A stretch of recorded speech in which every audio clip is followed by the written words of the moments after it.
comenzamos esta jornada dedicada a San Ireneo en la Universidad Francisco de Vitoria. Saludo a todos los presentes y de modo muy especial al cardenal Philippe Barbagan, arzobispo emérito de Lyon, que quiere desde el principio apoyar y estar presente e intervenir también al final de la tarde en esta jornada, organizada fundamentalmente por la Universidad Francisco de Vitoria, también en colaboración con la Fundación Orientalia, y damos paso en esta primera conferencia a una exposición de la vida y obra de San Ireneo de Lyon, también en el contexto pues de toda la labor que dentro de esta universidad hace el Instituto John Henry Newman, ¿no?, en favor de una cultura cristiana, en favor del desarrollo también de un humanismo cristiano.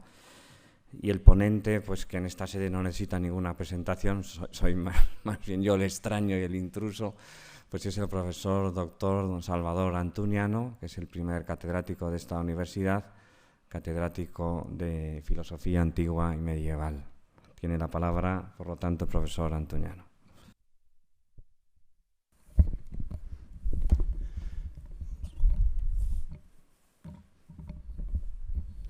Muchas gracias, don Patricio, y buenos días a todos. Eminencia reverendísima, reverendos padres, reverendas madres, ilustres colegas, señoras, señores. Lo que era desde el principio, lo que hemos oído, lo que hemos visto con nuestros ojos, lo que contemplamos y palparon nuestras manos tocante al verbo de vida, lo que hemos visto y oído, os lo anunciamos a vosotros, a fin de que viváis también en comunión con nosotros, y esta comunión nuestra es con el Padre y con su Hijo Jesucristo. Os escribimos esto para que sea completo nuestro gozo. Permítanme ustedes que enmarque esta intervención en los 4 versos iniciales de la primera carta de San Juan, porque me parece que la persona, la acción, la obra y la significación teológica de San Ireneo de Lyon están en perfecta consonancia con esa comunicación de Cristo que declara el evangelista y que marca el misterio de la fe y la vida cristiana. En un mundo como el nuestro, un mundo de metaverso, avance científico, cambio climático, multiculturalidad, crisis económica y política, un mundo de relativismo pluralista e ideológico, de caprichosos derechos, de posverdad y populismo, un mundo de divisiones, polarización y guerras, ¿qué credibilidad, qué utilidad, qué provecho, qué sentido puede tener mirar a un antiguo obispo griego que vivía en las Galias en el siglo II y dedicar a su estudio toda una jornada? ¿No es alguien demasiado alejado de nuestras categorías, incluso para las universidades católicas? ¿Qué tiene que ver un autor de inicios del primer milenio con nuestros objetivos del milenio? ¿O con la Agenda 2030, que después de la vacuna va a salvarnos a todos?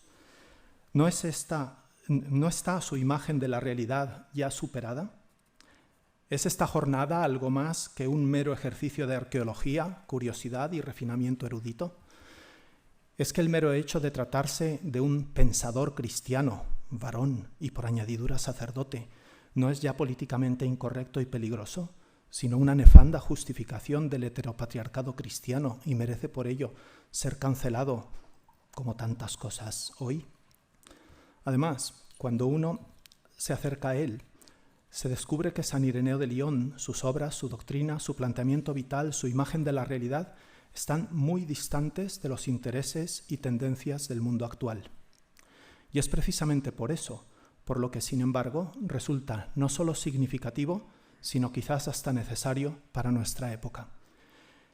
En cambio, si estuviera de acuerdo con el Zeitgeist, con el Spiritus Mundi, resultaría irrelevante, porque para decir lo mismo que la cultura dominante, ya tenemos a la ONU y el Sínodo alemán. San Ireneo, por su parte, nos ofrece la alternativa de la fe como clave para resolver los graves problemas de nuestro tiempo. Problemas que, por cierto, y a pesar de todo, no son en el fondo muy distintos de los suyos. Para darnos cuenta de ello, en esta primera intervención vamos a preguntarnos quién es San Ireneo de Lyon, y para responder veremos los pocos datos que tenemos de su vida, de su contexto, de sus obras y de su doctrina. Esperamos que esto nos ayude a darnos cuenta de que los problemas del mundo y de la Iglesia de su tiempo son parecidos a los nuestros y que las soluciones que él sugirió no solo fueron entonces las adecuadas, sino que han marcado la historia posterior y seguramente pueden ayudarnos también a nosotros.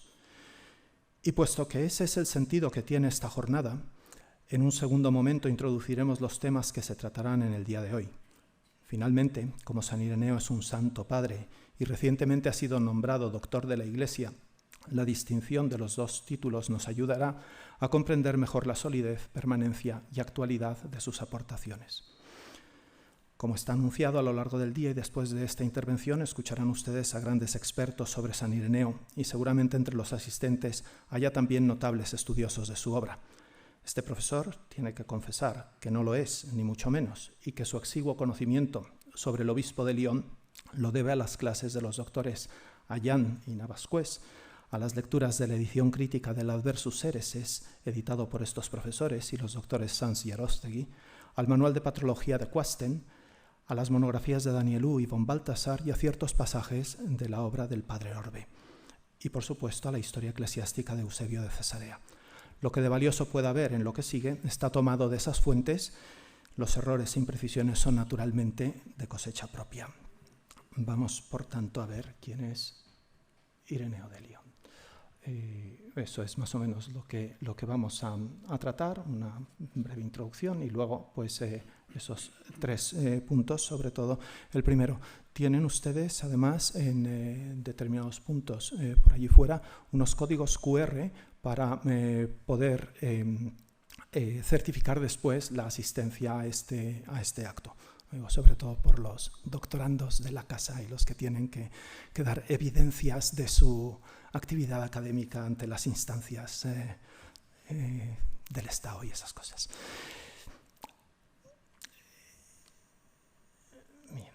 Bien. Bueno, estas son las fuentes que comentábamos y que me parece que son también una bibliografía básica para introducirnos en el conocimiento de San Ireneo de Lyon. ¿Quién es San Ireneo? Bueno, San Ireneo nos dice en varios pasajes que en su primera edad, siendo niño, escuchó a Policarpo, que no solo fue enseñado por los apóstoles, sino que fue establecido por apóstoles como obispo de la iglesia que está en Esmirna.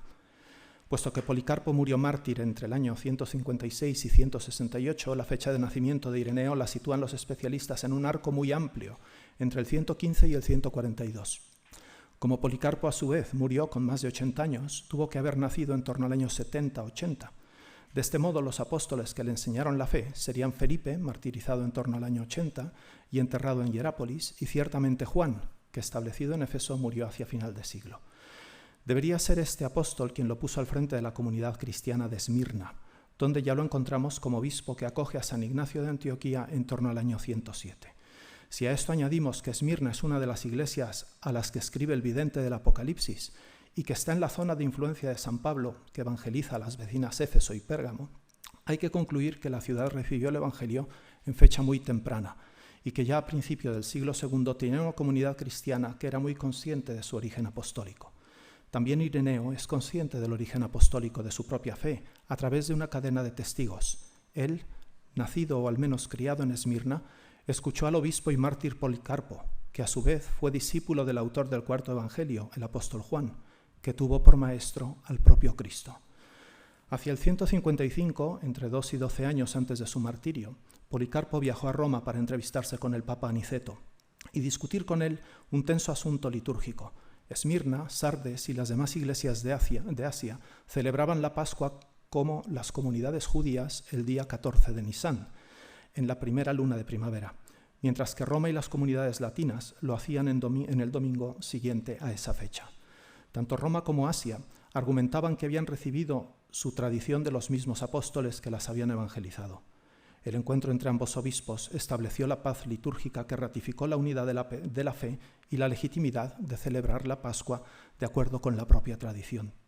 Se discute si un joven Ireneo acompañó o no a Policarpo en ese viaje a Roma, o quizás estaba ya en la urbe, estudiando retórica bajo la influencia de la llamada Segunda Sofística y con posibles contactos con San Justino y los gnósticos.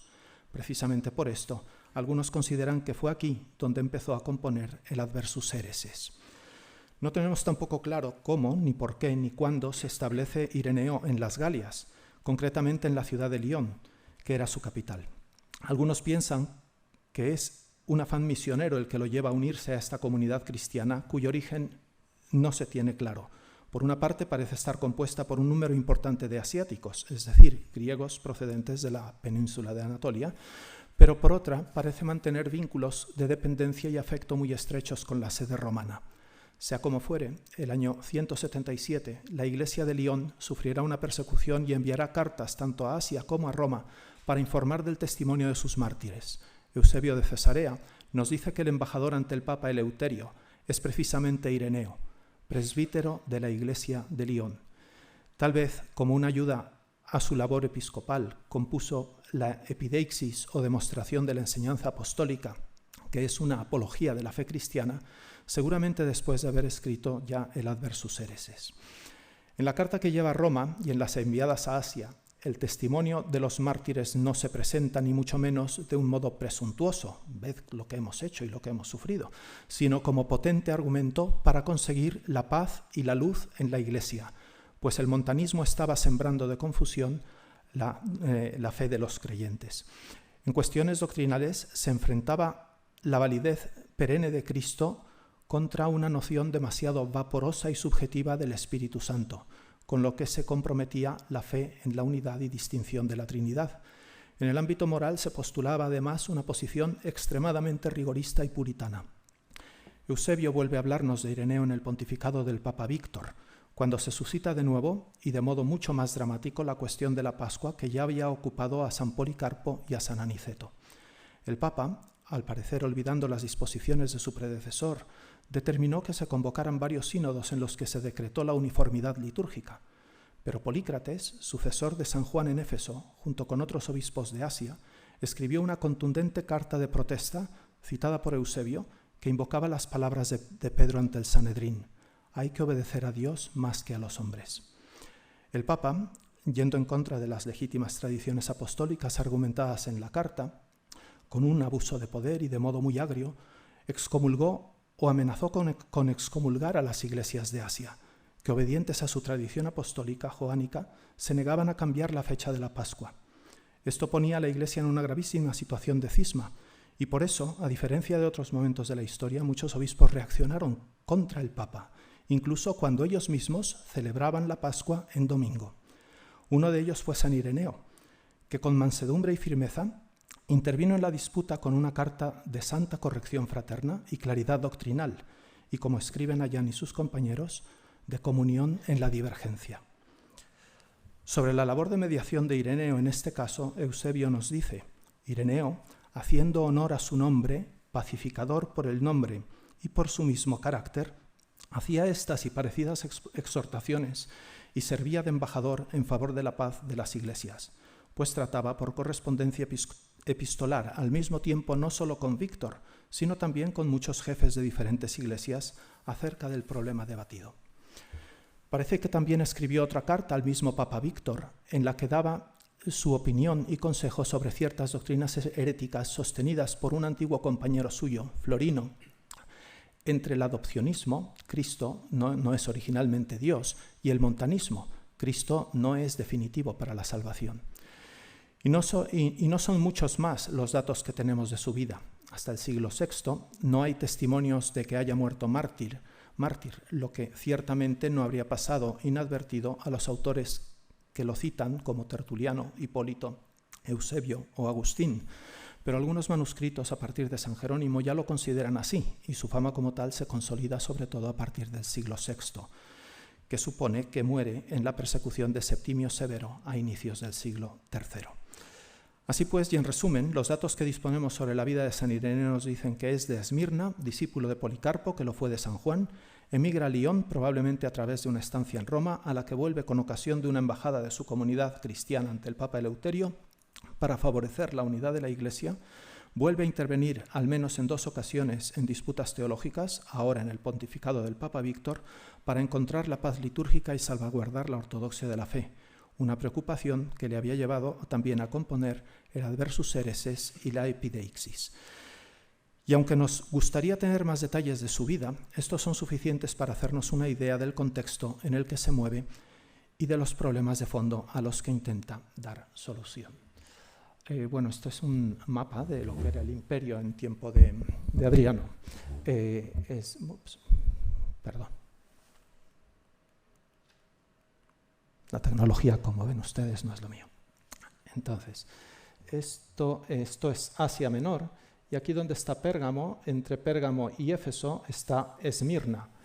De Esmirna pasaría entonces a Roma, y de Roma a Lyon, más o menos hacia el centro de las Galias.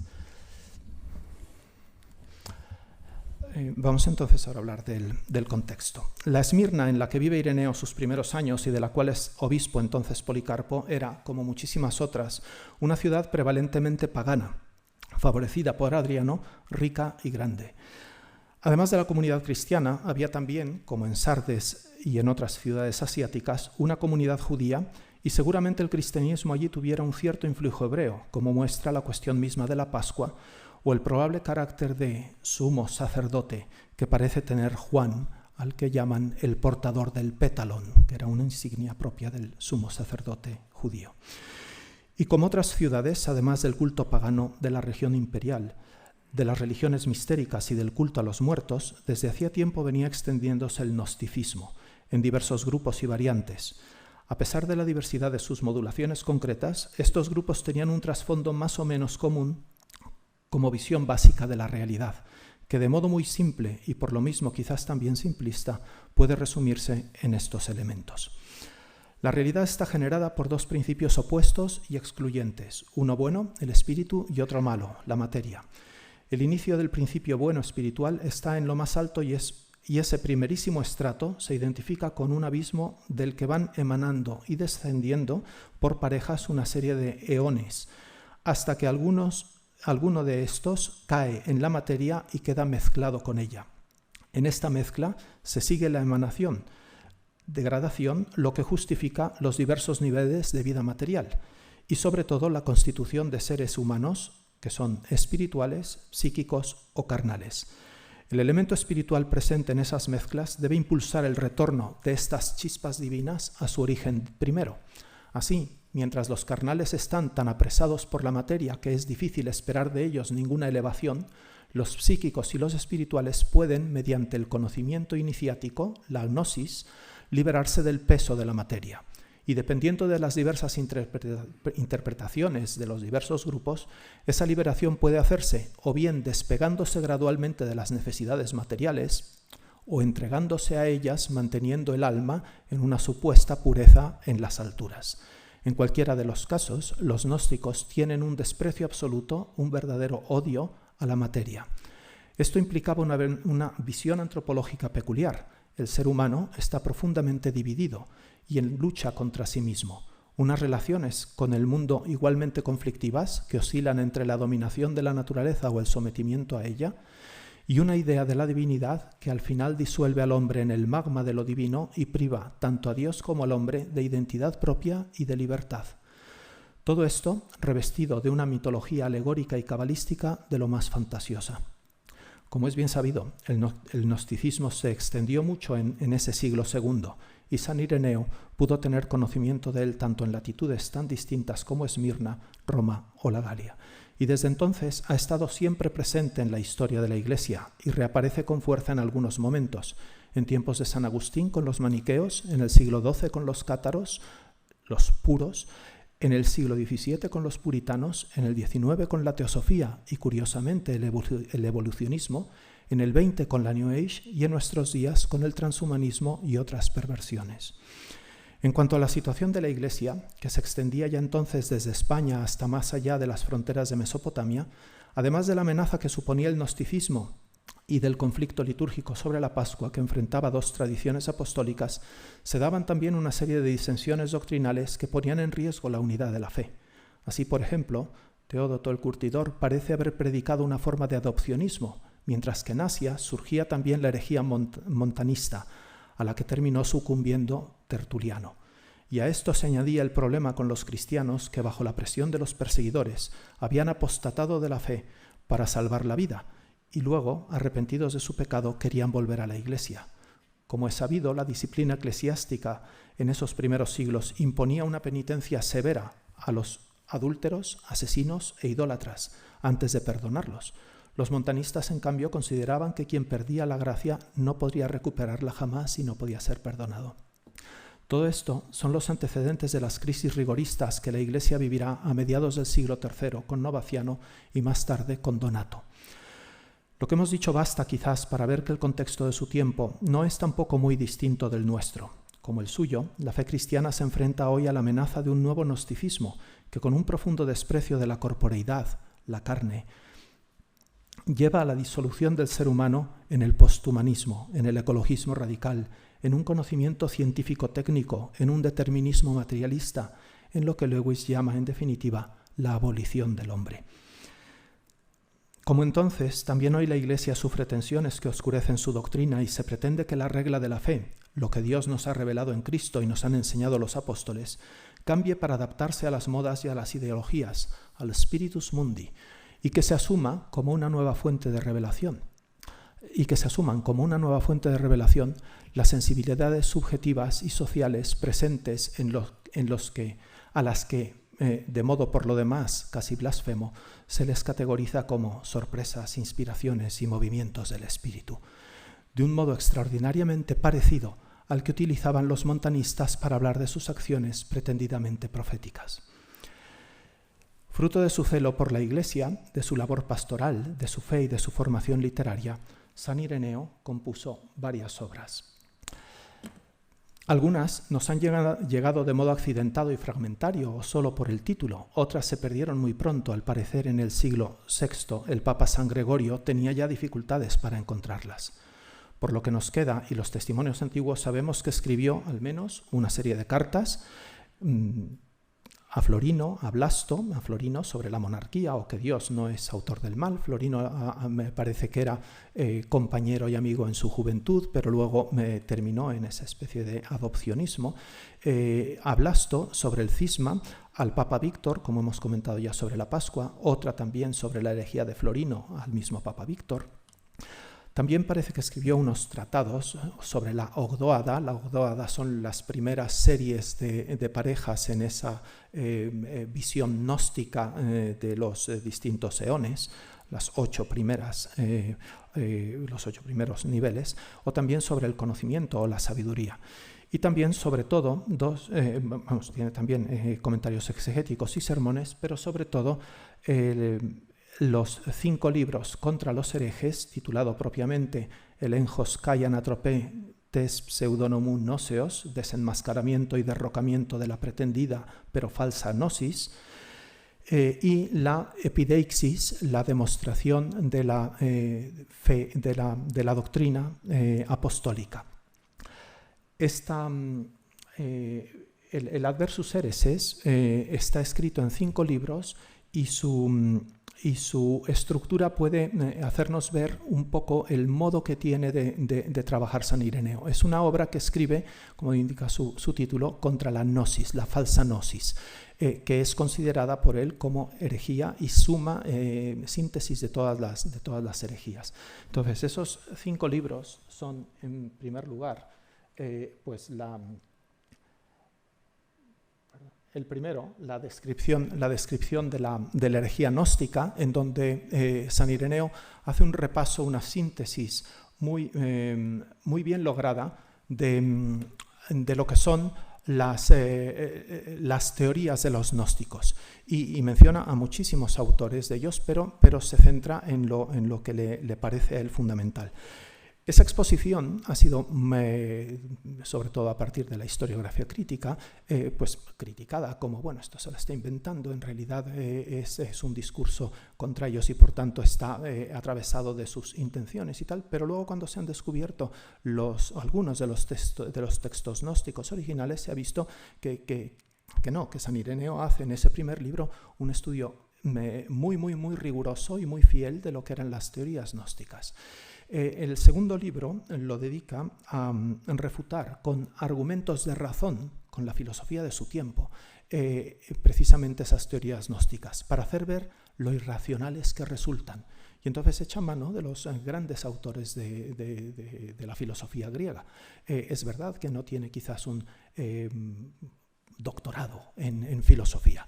No es un especialista en Aristóteles, no es un especialista en los estoicos, pero los conoce suficientemente bien y sobre todo los sabe usar muy adecuadamente para refutar las tesis de los gnósticos. El tercer libro refuta los argumentos de los gnósticos con la doctrina de la Iglesia sobre Cristo y sobre Dios, que aparece sobre todo en el Antiguo y en el Nuevo Testamento. El cuarto libro refuta esa misma doctrina con las palabras del Señor en los Evangelios, y el quinto trata muy especialmente sobre la resurrección de la carne, que es negada por los gnósticos y que es para San Ireneo como la gran refutación. Entonces, toda la escatología, por ejemplo, de San Ireneo está en este libro quinto, pero cuando alude a la resurrección, lo hace precisamente para refutar el desprecio que tiene la carne entre los gnósticos. La carne es algo que pasa, desaparece, muere y se acaba y no es lo importante, dicen ellos, y para San Ireneo no. La gran prueba de que la teoría gnóstica no sirve es al final el hecho de la resurrección, de que nuestra carne será glorificada, porque no es una creación mala, sino que ha sido creada precisamente para participar de la vida divina.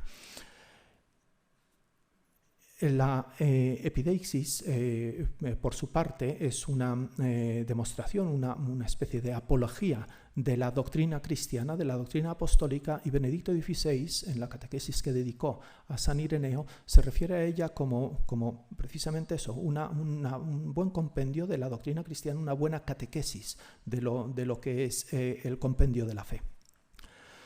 Si tuviéramos que resumir algunas de sus ideas, de las ideas de su teología, señalaríamos las siguientes.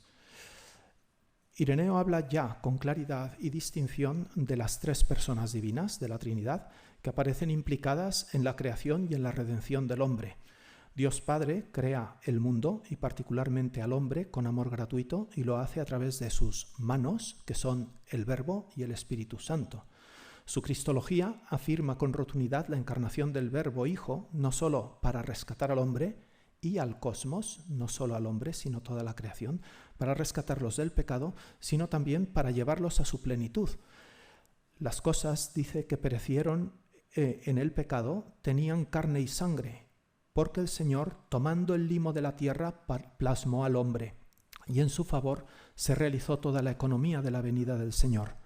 Por eso quiso él tomar carne y sangre, a fin de recapitular en sí mismo no otra obra cualquiera, sino la misma obra original del Padre, buscando precisamente lo que se había perdido. Precisamente este tomar carne y sangre de resonancias joánicas y esta recapitulación en Cristo, claramente paulina, son dos de los puntos claves de toda la teología de San Ireneo y de su gran combate contra los gnósticos. Dios no está reñido con el cosmos ni con el hombre, sino que quiere asumir esa materia y elevarla a la altura del Verbo. Dice en el libro cuarto: ¿qué trajo pues el Señor cuando vino? Sabed que trajo toda novedad, cuando se trajo a sí mismo que había sido anunciado, porque estaba anunciado que vendría una novedad a renovar al hombre y darle vida. Por eso, la Iglesia tiene sentido para él, al ser el espacio donde la gracia de Cristo permanece viva y se comunica por medio de la tradición apostólica de la regula fidei.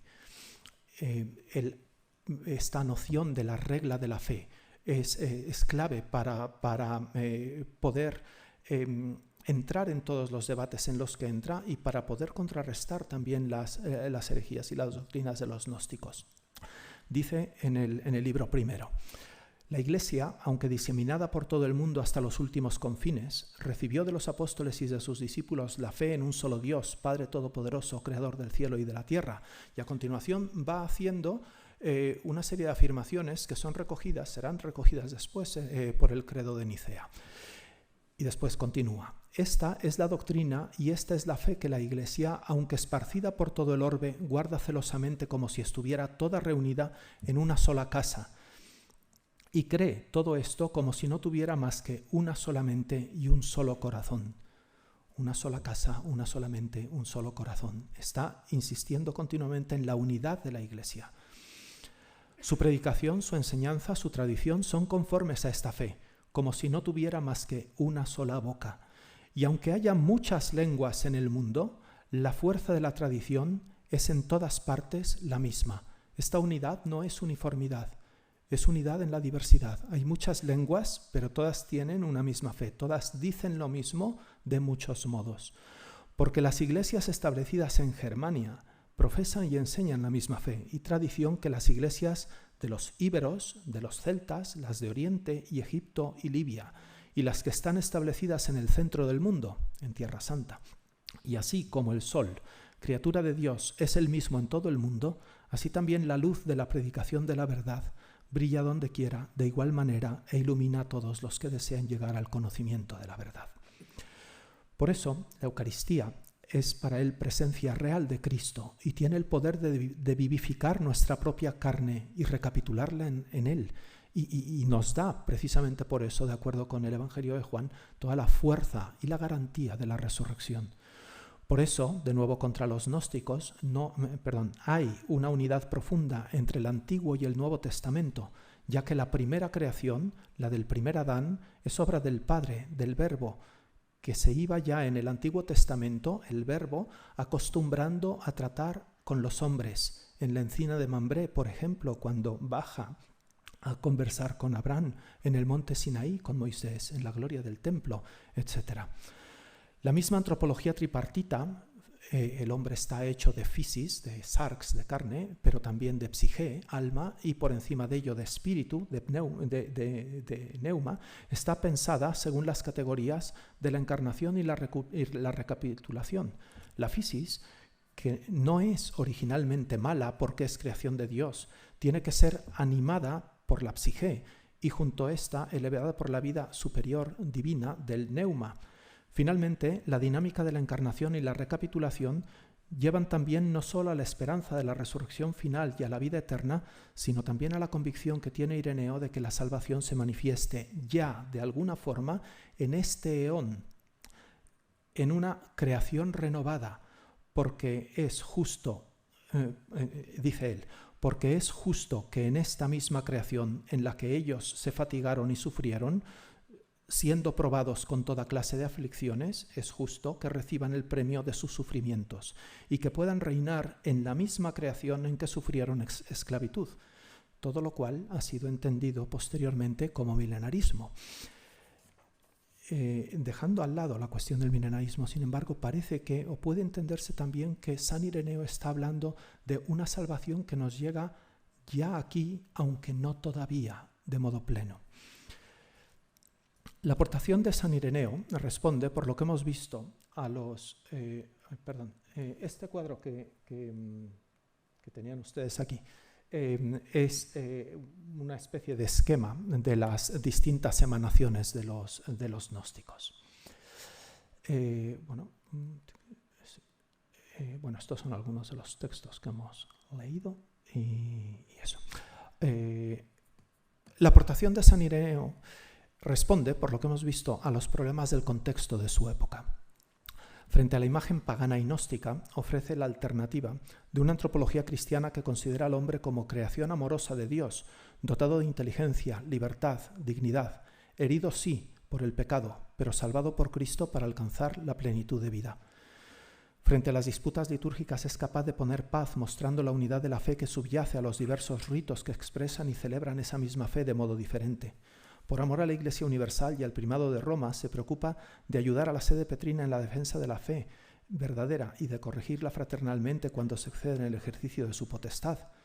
Porque no pretende ser original, sino ser fiel custodio del tesoro recibido, es capaz de descubrir el fondo esencial de ese tesoro, la tradición de la regla de la fe por la sucesión apostólica, con lo que señala para la vida de la Iglesia el criterio básico de discernimiento. La regla de la fe es lo que Dios nos ha revelado en Cristo y los apóstoles nos han enseñado. Ireneo parte de este principio y lo analiza ciertamente desde la fe, pero también con una razón ampliada, Por eso el libro segundo de su Adversus Hereses es la refutación de las herejías con argumentos filosóficos. Y aunque Ireneo no tenga ni esa formación ni ese temperamento filosófico que poseen un Clemente o un Orígenes, sin embargo conoce suficientemente bien a los filósofos paganos y los pone en diálogo tanto con los gnósticos como con la revelación con aceptable solvencia.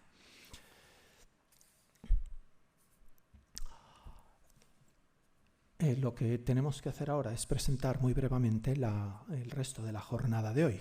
Después de esta primera intervención tendremos una segunda sesión en donde podremos plantearle, si no a San Ireneo mismo, si a través de alguno de sus herederos y especialistas, algunas preguntas actuales para un autor de siempre, y para eso contaremos con don Patricio de Navascués y don Andrés Sáez.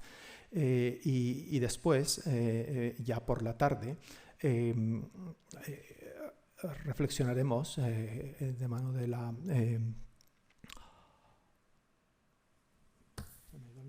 de la Madre Verónica, perdón, de la mano de la Madre Verónica, sobre reflexionaremos en torno, a la inagotable fecundidad de la fe y cómo esto es fuente de carismas. También haremos una reflexión, guiados por el Padre Misas, sobre el concepto de vida de San Ireneo, que es también una de sus ideas centrales, y luego sobre los motivos del Adversus Hereses, que nos presentará el profesor Ayán, y finalmente el cardenal Barbarán nos ayudará a renovar la lectura de la palabra de Dios sobre textos de San Ireneo. Y nos toca ver ahora... Ups, esto se me ha ido, me lo han quitado. Bueno, da igual. Nos toca ver ahora la distinción entre el título de doctor de la Iglesia y el título de padre de la Iglesia. ¿Qué es un doctor de la Iglesia? Bueno, un doctor de la Iglesia es un maestro que ha sabido esclarecer algunos aspectos del misterio cristiano y ha marcado una influencia clara y decisiva en la comprensión posterior de la fe. Esto supone, por tanto, el desarrollo del dogma en el sentido del que hablará Newman, de la profundización de la fe, de acuerdo con los criterios que registrará San Vicente de Lerins, quod semper, quod ubique, quod ab omnibus, in eodem dogmate, eodem sensu, eodem que sentencia. Entonces, ese desarrollo de la fe lo van aclarando una serie de maestros a lo largo de la historia, profundizando en lo que significa el misterio de la revelación en Cristo.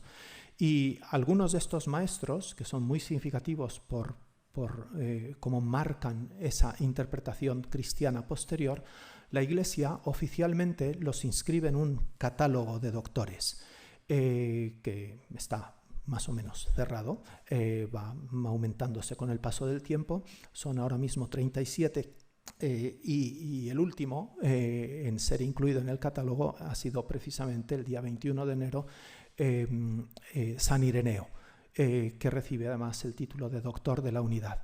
La propuesta ha partido del sucesor de San Ireneo en la sede de Lyon, el cardenal Barbarán, que le pidió al Papa que lo incluyera, y el Papa, pues, tras consultar al episcopado y a la congregación correspondiente, pues decidió incluirlo, subrayando precisamente ese carácter de doctor de la unidad, por lo que hemos ido también comentando nosotros, esa insistencia y ese trabajo decisivo de San Ireneo en favor de la unidad de la Iglesia en un tiempo convulso.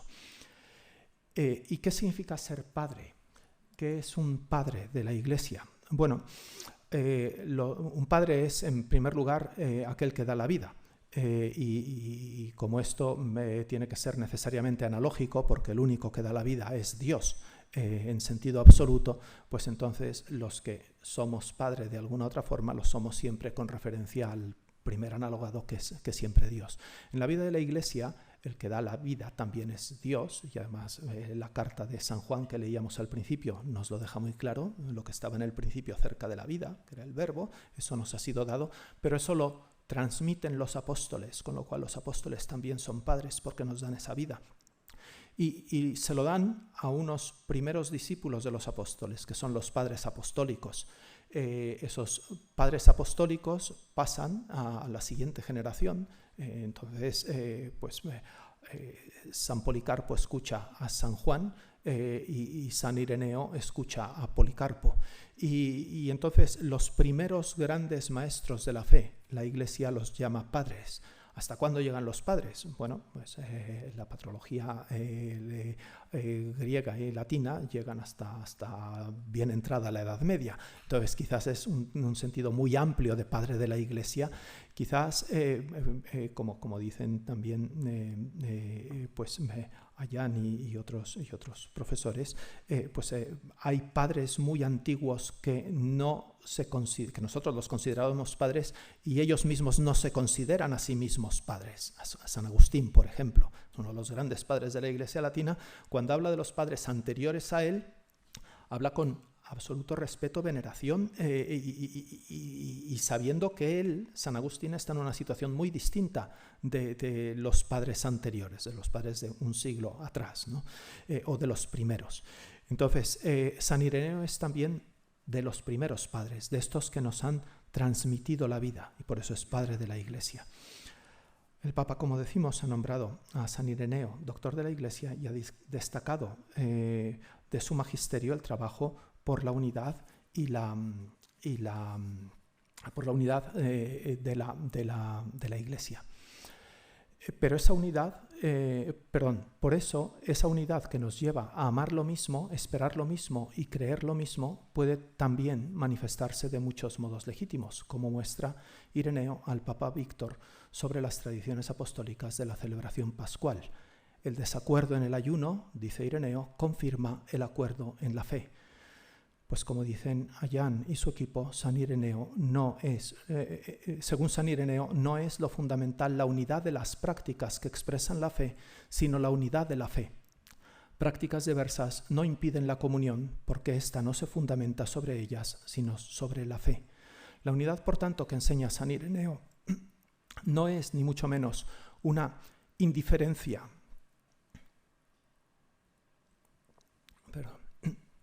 a las posturas diversas, ni tampoco un relativismo que permita a cada cual creer lo que quiera, ni un consenso sincrético en donde se pueda afirmar una cosa y la contraria con tal de ser inclusivos y de que todos se sientan acogidos por todos. Para nada es eso. La unidad se fundamenta en lo que los creyentes están asentados en la misma fe, en la misma vida divina que viene de Jesucristo por medio de la tradición apostólica. Por eso, el magisterio de San Ireneo, como doctor de la unidad, busca precisar, definir y esclarecer el contenido mismo de la fe y purificarlo de toda adherencia y de toda contaminación mundana para que permanezca fiel a su fuente.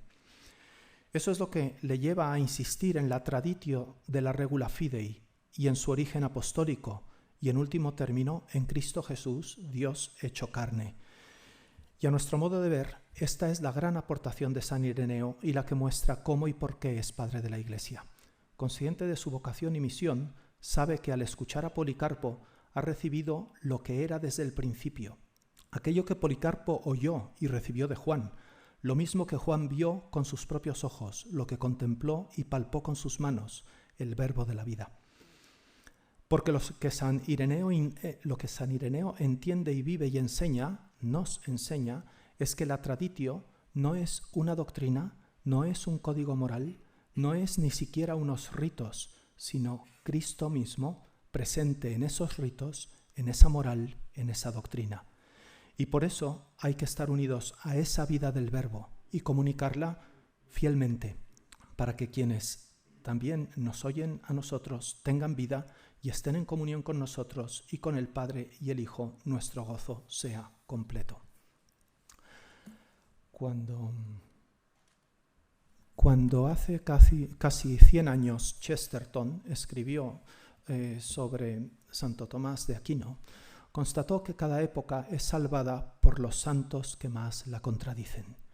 Y fue precisamente esto lo que llevó al filósofo inglés a escribir sobre Santo Tomás y San Francisco, esos dos santos medievales que tanto contradecían no solo a la época que ellos vivieron, la Edad Media, sino sobre todo, dice Chesterton, al siglo XIX, San Francisco, y al siglo XX, Santo Tomás. Es decir, el materialismo y la confusión de la mentalidad moderna. Tal vez por eso, a propuesta del sucesor de San Ireneo en la sede de Lyon, el cardenal Barbarán, y tras consultar al episcopado en comunión con Roma, el sumo pontífice ha declarado este año a San Ireneo, al discípulo de San Policarpo, como doctor unitatis, inscribiendo así a este santo padre en el catálogo de los doctores de la Iglesia. Es posible, por tanto, tener la esperanza de que si San Ireneo contradice nuestra época de oscuridad y división, quizás también pueda ser el instrumento de Cristo para salvarla y llevarla a la verdad y a la unidad. Muchas gracias.